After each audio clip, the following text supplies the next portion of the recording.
to all of you who are here sharing your time with me. I know that time is a valuable resource, so I appreciate your giving of your time to be with me tonight, to listen to my words, and to share your thoughts with me. I would like to talk about how to encourage, motivate, and inspire students who attend low-performing schools and find themselves in underachieving environments. The challenge is to help students reach their potential in this type of setting is not an easy task, especially in light of the many economic obstacles these students face. What I want to offer you today is what has worked for me both personally and professionally. It is what I tell my students that I call my formula. Following the formula will result in getting the most out of life and getting as high on the socioeconomic ladder as possible. Before I get to the formula, however, let me first give you a little background about how I came to learn of this formula through my own life experiences. Long before my teaching career began over 30 years ago, my own personal and educational experiences were quite difficult. After immigrating to this country at age 14, my American childhood ranged from living with an abusive father to being on my own and homeless, to living in a rectory and ultimately living with a foster family. Those very important formative years taught me much about life and the key to survival. Those lessons I learned early on and that have continued to evolve are the keystone to that formula. In the interest of context, let me highlight just a few details of those formative years.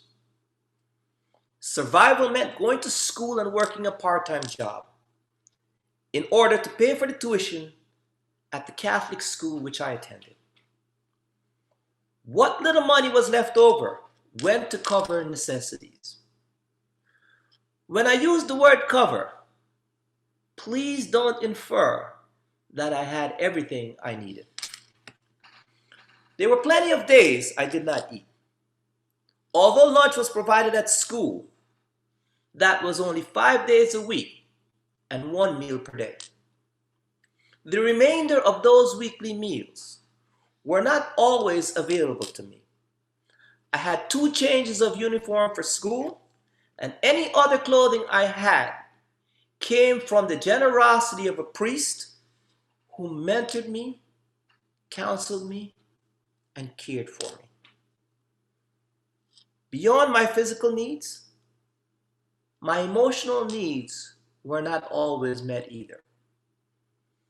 This was especially difficult as a teenager, as those years are not easy under the best of circumstances.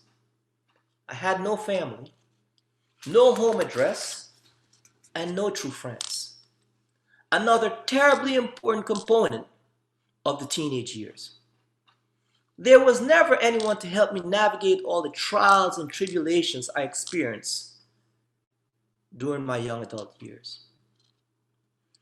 The lessons that came out of that time showed me that in spite of the existence of life's hardships and negativity, there were always ways to rise above it. Hence, the inception of the formula began. Fast forward to my adult years and the hardships and obstacles continued. I know I am not alone in that department, as life by definition is not easy. However, considering my 3 divorces, business failure, and financial ruin, I would say that I have been pushed to extreme limits. So what is it that has enabled me to not only survive, but also to thrive? When I look back, I realized that the reason for my ability to thrive can be broken into three parts, which, when added together, create the formula. The first component I call establishing a goal or vision. It is virtually impossible to move forward successfully without knowing where you want to go. Without a desired destination, one will become stagnant and just float through the days. We have all seen students who see no way out of their individual predicament and expect to live in the same condition in which they are existing in the present. Perhaps no one has given them the opportunity or permission to dream. Perhaps they don't believe that things can change or that they even have the ability to do better. Therefore, they either show no effort or desire to succeed. This is where we as educators must step in to inspire. All things are possible for everyone. But the first step to success is determining what it is that you want. I use my own story to inspire my students on a daily basis. I relate to them my immigrant experience, my lack of knowledge of American ways, my lack of basics, my lack of resources, and my minority status. In spite of the cards being stacked against me, I knew that I needed to survive and be able to sustain a life of my own. During those early teenage years, I was not sure what I was going to do to create that life, but I knew that education.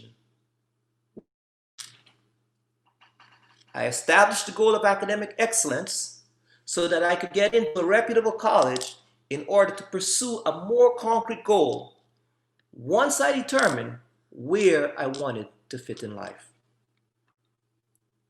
So for our struggling students, we must encourage their dreams. To let them know it is not only okay to aspire, but it is necessary in order to develop a roadmap to individual success. No matter what the goals are that we encourage our students to develop, they must understand that the second component of that formula is critical. Education is fundamental to success. Anything we achieve in life can be lost. Trust me, I know. Money, jobs, fame, even friends can be taken from us. Many of us believe that these tangible pleasures are what we strive for, and once we achieve them, we will always have them. Some of you, as I have already learned the lesson that nothing is guaranteed or safe in life. Everything earned or acquired in life can be lost. Everything, that is, except for one's education. Once you earn a degree, that is yours for a lifetime. Education not only becomes a permanent part of you, but it is the key to achieving the goal you have set for yourself. Learning the content or skills for a particular pursuit, of course, will make one more knowledgeable about it. The more one knows, the better he will perform. The knowledge and skill one learns from his education allows for personal and professional growth. In addition to learning specific content through education, intangible skills are also acquired. Critical thinking, as well as verbal and written expression, are just two of the valuable skills one learns from his education. These are skills which are critical to any professional pursuit or career, as well as adult interaction on a social level. Education gives you knowledge, but just as importantly, it gives you options. I tell my students to think about what options they have to earn money if they drop out of high school. Then I tell them to think about what options they have if they go to vocational school or learn a trade. What options would they have if they go to college? What options would they have in education beyond college? The more education, the more options they have, as there are many more paths which one can pursue. Isn't it better to be the one who decides what it is you want to do in life rather than have life tell you what it is that you can do? It was my college degree that enabled me to put my life back together when I left the United States for personal reasons and then came back penniless. Without that degree, I would not have been able to regain a respectable job and rebuild my life. The importance of education cannot be overly stressed, even to young middle school students. When they see no relatability to algebra, to history, or to grammar, they need to understand that an educated mind opens up possibilities for them and will allow their goals, or even allow them to change their goals at a later time. The last component of the formula is what drives the other two parts: hard work and sacrifice. In today's world, many believe that they are either entitled to certain benefits or rewards, or if they don't receive what they want, they give up. I adhere to the belief that if there is something you want, you work for it with no less than your all. My philosophy has always been that nothing will stop me from getting what it is that I want, except from my own lack of effort. If you set a goal and seek it out, how can you expect to get it without effort? Of course, it may not materialize at first, but if the importance of it is still there, then so should the effort. I am presently working towards a PhD and cannot tell you how many nights and weekends I have given up in order to complete assignments. But the importance of the goal is so great, I am willing to sacrifice whatever it takes to achieve that goal. I have seen numerous fellow students who have either dropped out of the program or deferred their progress in it. By reducing or eliminating the effort, the realization of that objective will not happen. I have seen firsthand and know wholeheartedly that the hard work and sacrifice is what pays off and allows one to reach his goals. I tell my students that I expect the same effort from them as I expect from myself. Anything less than 100% demonstrates a lack of importance in the goal.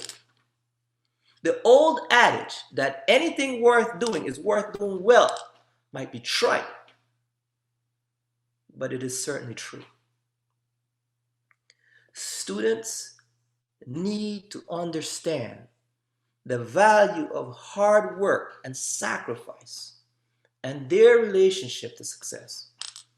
There is definitely a relationship between the amount of effort put into a task and the amount of satisfaction received from its completion. One can be lazy and accept the result with minimal satisfaction. However, the task that takes the greatest effort reaps the greatest reward. An analogy to demonstrate to the students would be to show them how hard athletes must work in order to achieve their level of performance.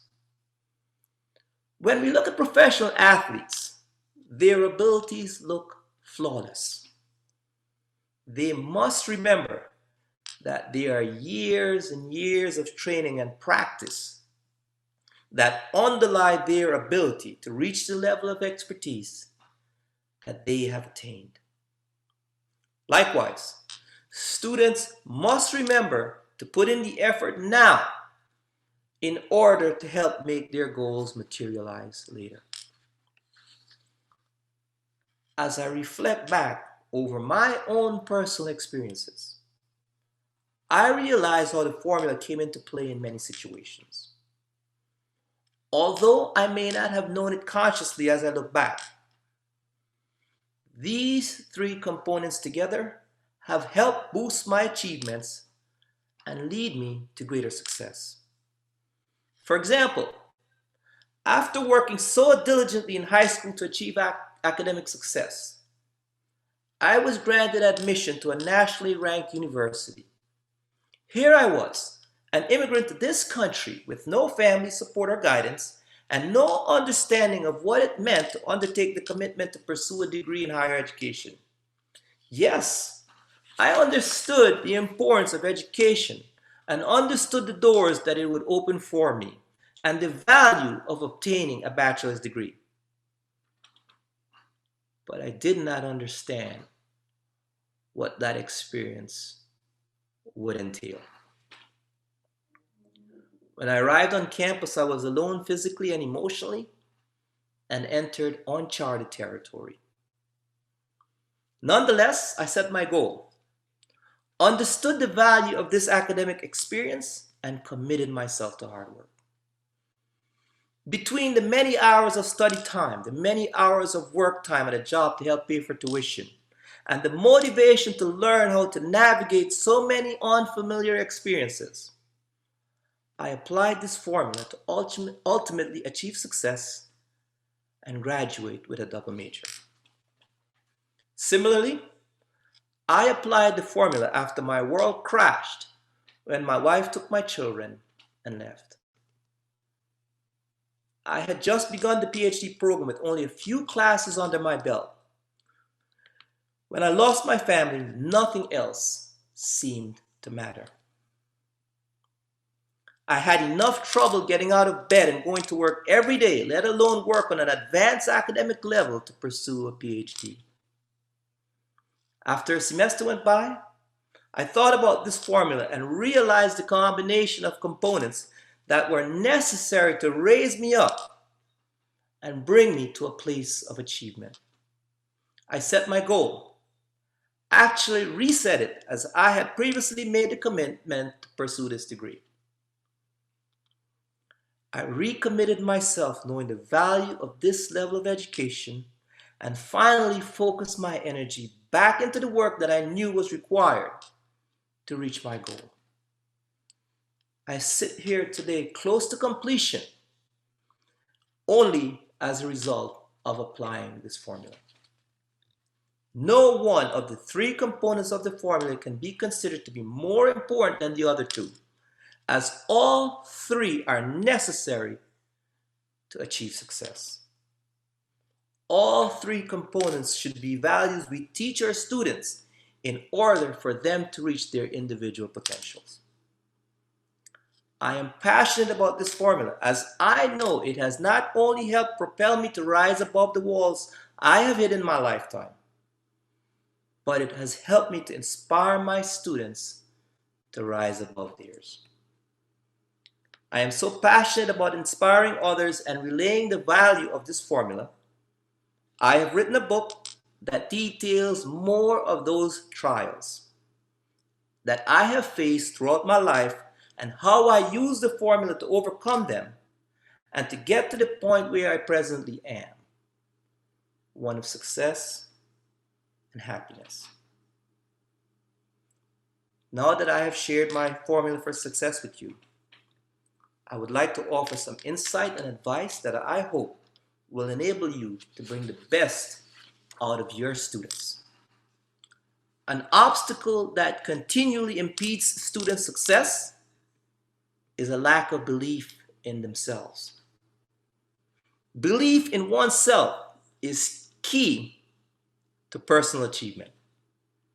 Students, anyone for that matter, should set lofty goals. Sadly, people are afraid to dream and aspire because they are afraid to fall short or fail. In my world, falling short of a goal is not failure. If success does not ensue from the initial plan, that does not mean that the goal is unattainable. Instead, lessons should be learned from these initial efforts, which will allow for growth and a better plan to be executed. Failure to reach a goal at one point is only a temporary setback, because now there needs to be an adjustment in efforts are being undertaken to accomplish those goals. The mindset we need to instill in our students is one of determination and hope. One attempt or a number of attempts to reach a goal should not be deemed as failure and determinative of the final outcome. Rather, an unsuccessful attempt at reaching a goal is an opportunity to hone one's patience, flexibility, and determination. Students should be encouraged to remember the purpose of their goal, why it is important, and inspire them to continue the efforts to reach it. They need to be reminded on a daily basis that life is not a sprint, but a marathon. And the winner in such a race is the one who endures to the finish line. Teachers' impact on students is far-reaching. Every day, we should ask ourselves, how do we want to influence the students that we are charged with educating? Beyond just the academic content we teach, we must also model the behavior we expect from them in order to reinforce the lessons. We are role models for our students, and they look to us as such. I still remember my high school language arts teacher from some 100 years ago. The way he dressed, the way he spoke, and the way he carried himself. Mr. Vitale was a PhD at a very young age. I looked up to him and admired him greatly. To this day, I emulate much of what he modeled for me.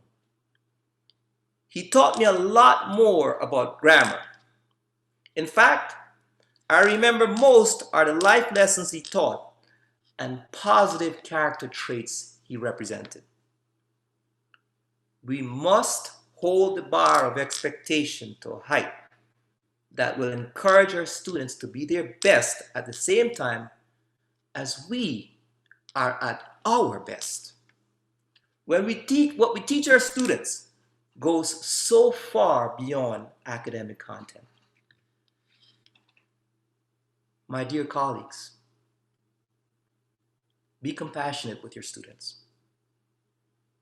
Always remember that the experiences shaping them now are perhaps quite different from your own. Their starting point might be different from yours. Don't judge.